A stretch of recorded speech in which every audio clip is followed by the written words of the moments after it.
Yeah, so my car got towed last month. For those who follow me, that's where I've been. And if you're just watching this video because you're going through something similar, that's what I'm here to try to help with. I'm trying to help people who's dealing with something similar, just tell you my experience. My 3 Series, my 2017 BMW 330i got towed for tickets, for parking tickets. Put in my license plate, check the database, and find out how many tickets it is.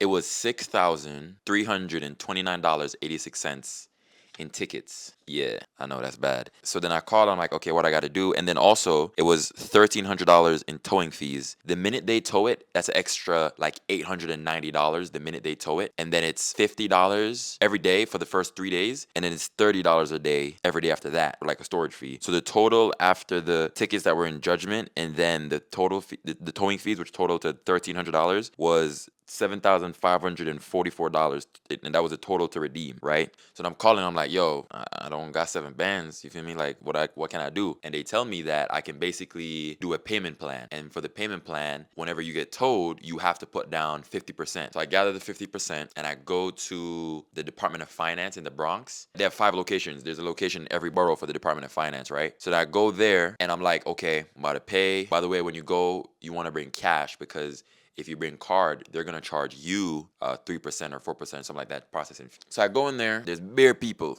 Actually, no. So before I even had the money to go try to get the car back, I went to the tow yard to see where the car was, right? To get my stuff out of it. You can go to the tow yard and get your personal items out of there. And every car from each borough is going to one tow yard, as far as I'm aware, because every car that's been towed in the Bronx went to Mount Vernon. There's people in there that their car got towed last night, like, and it's like, and not even in there, you're outside. Like, when you go to the tow yard, you're outside, bro. You're not about to go in no office or nothing like that. You're going to a little trailer shack and you're outside, bro. Nobody, like, everybody there is disgruntled. Everybody there is upset. Everybody there is unhappy because their car just got towed. Respectfully so, you feel me? And it's cold. You outside. It's gonna take you 2 hours, 1 to 2 hours for you to get anything out of your car, because they have a line of people that's trying to get stuff out of their car. And there's 2 or 3 dudes that's gonna try to get your plate and try to find where your car is and try to go get your stuff. I remember I went there and one dude was waiting for his car and he's like, yo, I've been waiting for 2 hours. And he's like, yo, I got towed yesterday. Where could the car be? And they're like, they're towing 200 cars a day. So your car got towed yesterday. Even if they find where your car is at, what lot it's on, they got to forklift all the other cars like it's Jenga bricks and move them around to get to your car to give it back to you. So crazy. I'm not gonna lie, I want to get a tow yard, because if every car that is getting picked up is $890, bro, off rip, a rack off rip, just for to pick up the car. Nah, bro, they're making bread. That money goes straight to the tow yard. You feel me? And then when you get there too, if your car been there a minute, they charge you bread to tow it out. So if you want to tow it to somewhere else, depending on the size of the car, they're gonna charge you to tow it. If it can't start because it's been there a minute, like, let's say you had a car that was like on the side of the road, they're gonna charge like $50 to jumpstart it. Let's say your keys were in your car, right, and it got towed, they're gonna charge you $100 to get a locksmith to open it.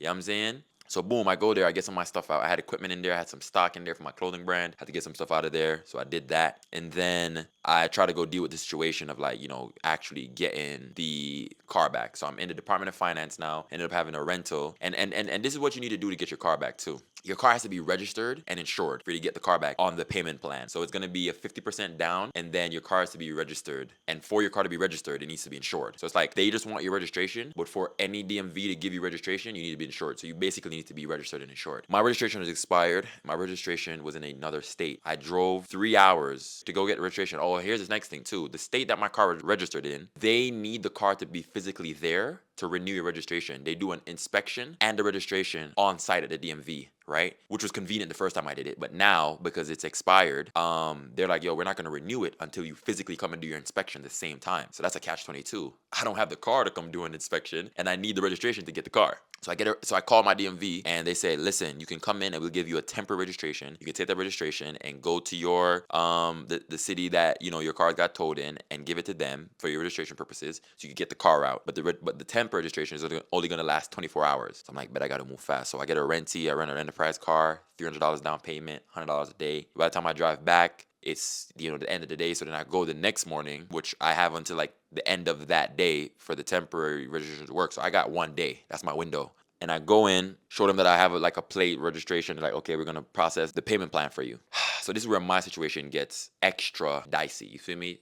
Extra fucked, honestly. I'm forgive my French. They give you a paper, and they're gonna ask for some information. So they're gonna ask for your name and stuff like that on this paper. And this is the paper that their lawyer, the city's lawyer, legal they call them, is gonna use to look up, get a deep dive into like your car. And on that paper, they're gonna ask for the VIN. And the minute they did that, I knew I was cooked, because the reason why I even had plates from another state in the first place was to get out of the tickets that I had on my New York City plate. So it doesn't matter if you have a New York City plate. They if you have tickets for New York City, it doesn't matter what plate you have. You feel me? They have you for those tickets on that plate. But it's separate until you get towed. Hear me out. So these tickets I have here, right? It's about probably like 100, probably like 60 tickets right here. This is on my out-of-state plate. So when I put this VIN in, I know I'm like, damn, they're gonna check the whole car. They're gonna check what other plates the car has ever had. And they found that New York City plate. And she came back to me. She's like, okay, you've been approved for the payment plan, because you could get denied for the payment plan. The payment plan is not guaranteed to you. So she's like, yo, you've been approved for the payment plan, but we found another plate, and you're gonna have to take care of that too. And the way she said it too, like she ain't saying like I could do a payment plan on that. Like I gotta pay that plate. I gotta pay everything on that plate, and then I can do the payment plan for this. And before I tell you how much was on that plate, I remember I saw this one guy in there, right? After I get this information, after he gives me this bombshell information,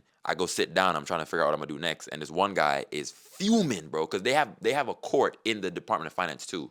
So there's people in there that's like disputing their tickets in front of the judge and stuff like that. And this dude was fuming that like, oh, I didn't get the ticket in the mail. Like, how can I pay the ticket and I didn't get it in the mail? He was fuming, bro. And he was basically upset that, let's say his ticket was $100 and there was a $50 late fee. And he looks at me, you know, when like a stranger is kind of like level with you, like, yo, isn't this crazy? You feel me? Like a human interaction of like, can we both relate to this being crazy? And I looked at that nigga with so much disdain, bro, because I wish I had one ticket to do it right now. I wish. You feel me? So yeah, I have these two papers here, folded up, and another paper, because after she tells me how much tickets was on the New York City plate and tells me the total, I'm then trying to use my other methods, because I'm not going to be able to pay that. And how much, drum roll, how much tickets was on the New York City plate was another $8,467, right? So more tickets than the tickets on the out-of-state plate and the towing fee combined. You feel me? So including the tow fees, I'd have to pay $16,000. The tickets alone was $14,746. Yeah. So I had just gotten that information, and this dude want to come try to relate with me with his one ticket that he's mad about paying an extra $50 about. I wish I could have been mad about one ticket, bro. I wish. I know somebody that was in there mad about like a rack of tickets. I'm like, yo, I'll trade with you right now, bro. I'll take that right now. Wish it was a rack. Give them that $500 to get my car back today. So then I had one other option that I thought of. I went to ChatGPT and I was like, okay, is there a way I could pay less than 50%? And ChatGPT mentioned a option called a hardship exemption. And this is it pulling from the DMV's website, right? And a hardship exemption, they'll let you put like 5 to 20% down. Normally, if you get booted, you just have to put 20% down to start the payment plan. But when you get towed, it's 50%. So I'm like, okay, can I get the hardship exemption? I tell that to the lady in the Bronx Department of Finance. She says, we don't do that here. You have to call this number. So she basically gives me the city's collections number, right, which is their whole other department. Call them. I'm on hold for an hour. I asked ChatGPT again, is this number even real? Is this the real number? It's like, yeah, but the time where I'm calling, which is like 4 p.m. to like 5 p.m., is the highest call volume. Like the wait time is expected to be 1 to 2 hours, right? And I did wait 2 hours and nobody even picked up. But while I was waiting an hour, ChatGPT also told me that in the Manhattan Department of Finance location, there is a dedicated hardship exemption kiosk or whatever, or like a window. So I'm like, bet, hop in a renty, start driving to Manhattan. By the time I get to Manhattan, it's been 2 hours on hold on the phone, and nobody picks up anyways. The number that I called to try to talk to the people, nobody picked up anyways. So I get there, I walk in, I go to the dude that gives you your ticket to find out which window you're going to, and I tell him that's what I'm looking for, and he's like, I don't know if we do that anymore. My heart sinks. I'm like, oh my God. So then I talk to somebody, and the first lady I talked to, she was a little mean, but I'm gonna tell you this right now, being mad at like the people behind the window, that's not gonna get you nowhere, bro. Like you're the one that did the tickets. You're the one that didn't pay the tickets. So it's like, if you're dealing with this, bro, and I get that you're gonna be in a frustrated situation, you need to be as nice as fucking possible to the people that might be able to help you.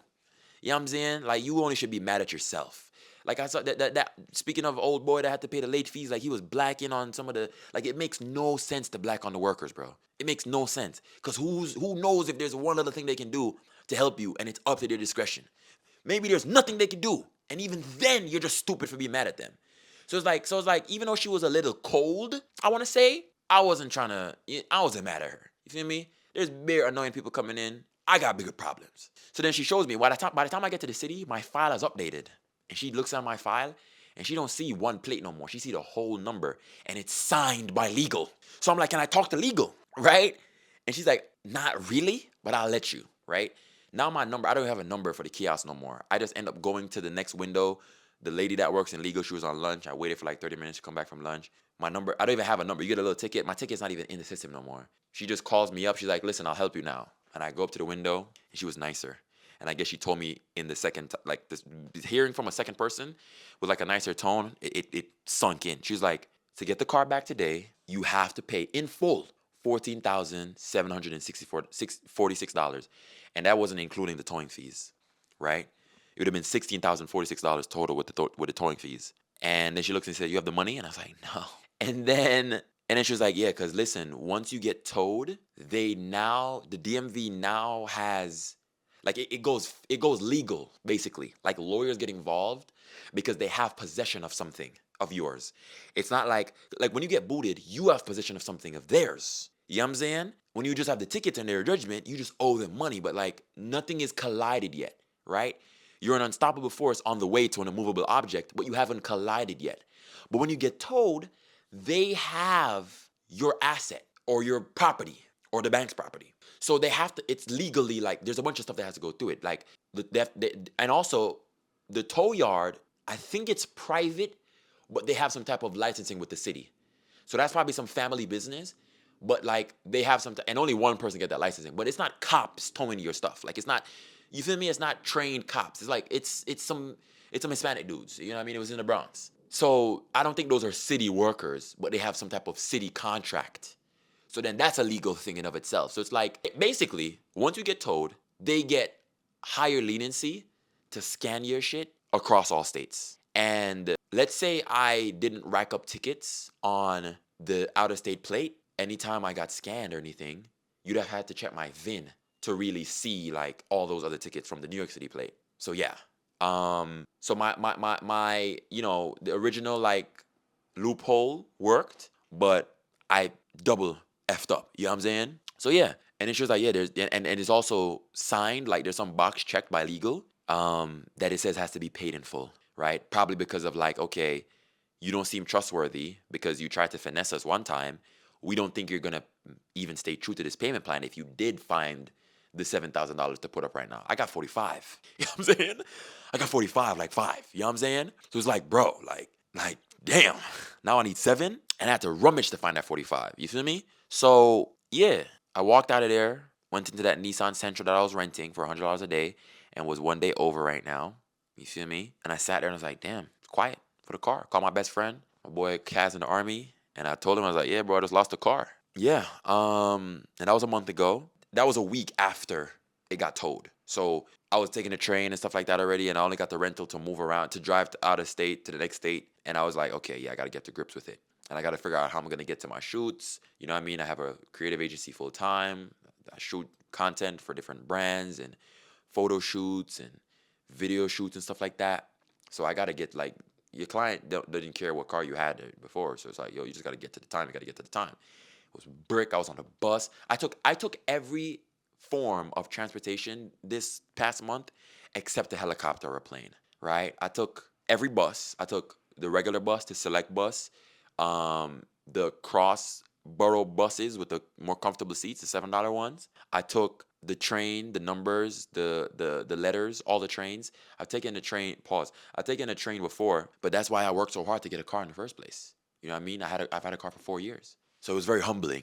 And that was a lesson and a half. Pay your tickets. You feel me? If you're watching this and you have any amount of like outstanding tickets, take care of them, yo. And I know I'm not the only person that's racked up numbers that high. The highest I've heard is 18,000. And I guess I'll say how I did that. I didn't pay the tickets, bro. I just didn't pay them. And I was like, well, I'm not gonna do that now. When I got to 7,000, I wasn't even making money like that. So I was like, yeah, I got to run away from this problem. And I thought it was gonna be it's gonna be a problem for future Nav. And I kind of forgot, and I got relaxed. I didn't even know they were looking for me. If I knew they were looking for me, I would have put the car in a lot. Cause being in New York, allegedly, hypothetically, you gotta know how to, bro. You gotta know how to go around the rules, bro. It's a concrete jungle, and there's some people who are on the straight and narrow, but chances are they're over 30. So when you're young, bro, and you're trying to make something happen, like you gotta have your ways to finesse. Everybody's doing it. They say to survive in New York, you need 2 jobs and a little bit of fraud on the side. Hypothetically, allegedly, not legal advice. But that's the saying. But the key to this, the main takeaway, 100% honestly pay your tickets. And when I look at it, I would have saved more money if I just put the car in the lot sometimes. Because all my stuff is parking tickets. None of my stuff is moving violations. Like none of my stuff is I was going 100 in a school zone or nothing like that. Like all of my stuff is just parking violations, parking on a fire lane, double parking, um, and then the ones where it is a photo camera, it's like I'm going 34 in a 25. You know what I'm saying? Max. It's not like I'm going 60. You know what I mean? Which obviously I'm not saying that's legal, but it's like I wasn't that much of a menace. I was your average BMW driver. But yeah, the next and the second thing is once you get towed, you're cooked. So it's not even like once you get towed, bro, like they got you. You feel me? That you need them now. They don't need you. They don't need to get the bread back to them, nothing like that. You're cooked. And then what happens when you get towed is they auction your car and they're gonna try to use that to pay your tickets. And if you don't get enough to cover the cost of the tickets, they can garner your wages and stuff like that. I don't know how long it takes to garner your wages. I technically make no money, so I don't have wages, so I'm not exactly worried about that right now. And I'm focused on getting to the point where $17,000 or $16,000 isn't a lot of money to me. You feel me? I'm trying to make that in a week. So again, a problem for future Nav. Whew, subtle foreshadowing. But I got another car. I got another BMW. I'll show you guys what car that is in the next video and how I got it because I'm not getting that 3 Series back. The amount I owed on the tickets was worth more than the car itself, and I genuinely feel like I've learned a lesson. Taking public transportation has been humbling. You can watch all the New York City videos you want to watch about people romanticizing the train or the bus, but guess what? They're not taking the bus and the train when everybody else is taking the bus and the train. Like they're taking it when they're like off or they're like a full-time content creator and they can be like, oh yeah, I'm gonna go on the train when I can get a nice shot. They're not taking it when you're ass to ass with random strangers. You feel me? They're not taking it when you're shoulder to shoulder, no exaggeration. When you're inhaling 5 people's hot breath at once. Luckily, I'm 6'2", so I'm above most people. But I hope this helped you. I hope whatever you're dealing with, you can get it sorted out. Whenever you hit rock bottom, the only thing left to do is go all the way up. So yeah, see y'all in the next video.